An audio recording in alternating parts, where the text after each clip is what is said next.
اب یہ بھی نہ معلوم ہو گیا ہمیں کہ نقصان کی تلافی کیسے ہوتی ہے. توبہ اسے کہتے ہیں کہ جو کسی تدبیری غلطی سے نقصان ہو اس نقصان کی تلافی ہو جائے اور اس سے پھر زیادہ کچھ ملے.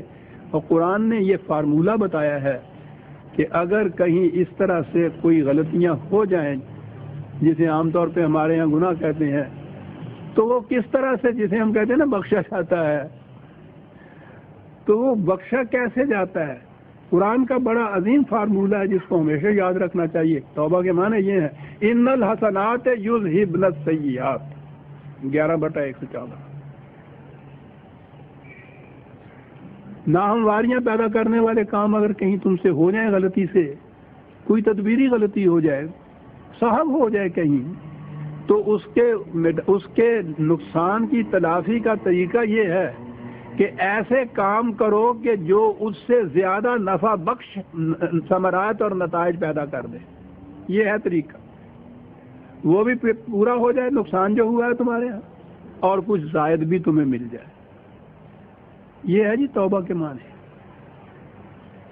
جس غلطی کا نتیجہ کچھ نقصان دہ ثابت ہوا ہے, ایسا حسن کارانہ کام اس کے بعد کیا جائے, ایسا بزنس کیا جائے آج کی اصطلاح میں کہ وہ جو لاس ہوا ہے پہلے بزنس سے, پہلے کسی طرح کے کاروبار سے, وہ بھی پورا ہو جائے اور اس کے بعد کچھ اور زیادہ بھی مل جائے.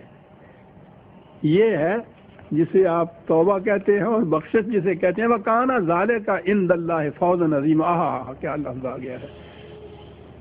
جو میں اشارات میں یہ کہہ رہا تھا وہ تو لفظ ہی آ گیا سامنے.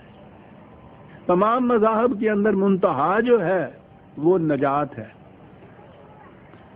لفظ یہی آتا ہے, سیلویشن کا ہی لفظ آتا ہے, مکتی کا لفظ آتا ہے, نجات کا لفظ آپ کے یہاں بھی آتا ہے. کیا معنی ہوتے ہیں اس چیز کے؟ کسی عذاب میں گرفتار, کسی مصیبت میں گرفتار ہو تو وہاں سے چھٹکارا ہو جائے, اسے نجات کہتے ہیں.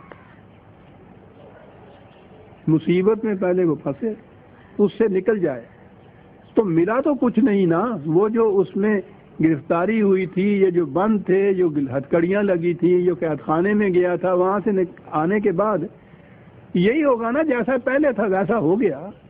صبح کو اچھا بھلا تھا, دوپہر کو بخار ہوا, اسے علاج کیا, شام کو بخار اتر گیا, نجات ملی اس مرض سے, تو کیا ہوا؟ جیسا وہ صبح کو تھا ویسا ہی ہو گیا نا. ایز یو ور ہوتا ہے نا. یہ کچھ حاصل نہیں ہوتا.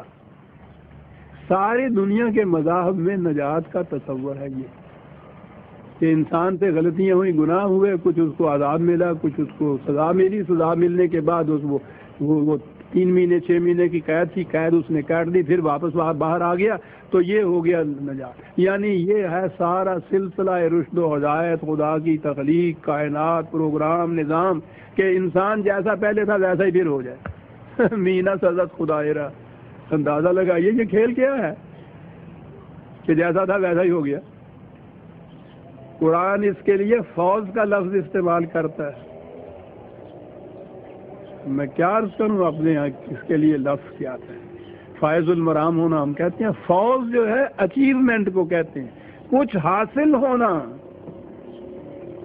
ویسے کا ویسا ہو جانا نہیں جیسا پہلے تھا, کچھ حاصل ہونا. ذالک عند اللہ فوزا عظیما. خدا کے قانون کی روح سے یہ بہت بڑی اچیومنٹ ہے جو تمہیں ملے گی.